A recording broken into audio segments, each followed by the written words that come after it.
హయాంలో మద్యం విక్రయాలు తగ్గి ఆదాయం పెరిగింది. చంద్రబాబు హయాంలో ఇందుకు భిన్నం.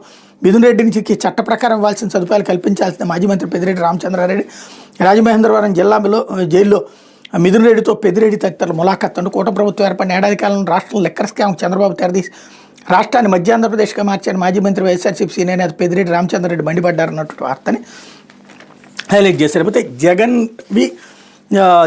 జరగని లెక్కర్ స్కామ్పై ఈనాడు తప్పుడు కథనాలే 3.58 లక్షల జీబీ డేటా డిలీట్ చేశారని ప్రచురించిన గాలి వార్తాన్ని నిర్ధారణ అంటూ అసలు లేని జరగని లెక్కర్ స్కామ్పై ఈనాడు రోజుకో కథనాన్ని వండివారుస్తూ వైఎస్ఆర్సీపీని అప్రతిష్ట పాలు చేయడానికి అత్యంత హేయంగా వ్యవహరించిందని ఆ పార్టీ లీగల్ సెల్ అధ్యక్షుడు ఎం మనోహర్ రెడ్డి మండిపడ్డారు.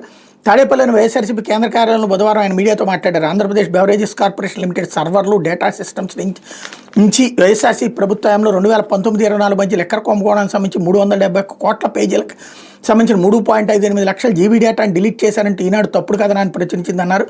ఈనాడు రాసిన వార్త నిజమేనా అని సమాచార కార్యకర్త ప్రశాంత్ రెడ్డి అడిగిన ప్రశ్నకు అసలు అలాంటిది ఏమీ జరగలేదని ఏపీబీసీఎల్ సమాధానం ఇచ్చిందని చెప్పారు. ఈ మేరకు ఆ సంస్థ ఇచ్చిన సమాధానం ప్రతులు మీడియా ఎదురు చూపారు.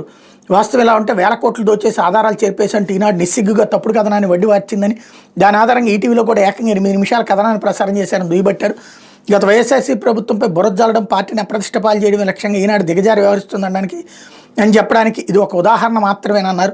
దుర్బుద్ధి కుట్ర కుతంత్రాలతో వ్యవహరిస్తున్న ఈనాడు యాజమాన్యం ఎక్కడైనా బుద్ధి తెచ్చుకుని వైఎస్ఆర్సీపీకి వెంటనే క్షమాపణ చెప్పాలని డిమాండ్ చేశారన్నట్టు వార్తని హైలైట్ చేశారు. వీళ్ళకి లీగల్గా వెళ్ళడం చేత కాదు. ఇదివరకు లోకేష్ కానీ లేకపోతే నాయకులు సాక్షి మీద కేసులు వేయలేదా? ఎన్ని కేసులు వేశారు? అదే వీళ్ళు కేసులు వేయలేరు. కేసులు వేస్తే కదా అసలు విషయం కోర్టులో తేలేది. ఇకపోతే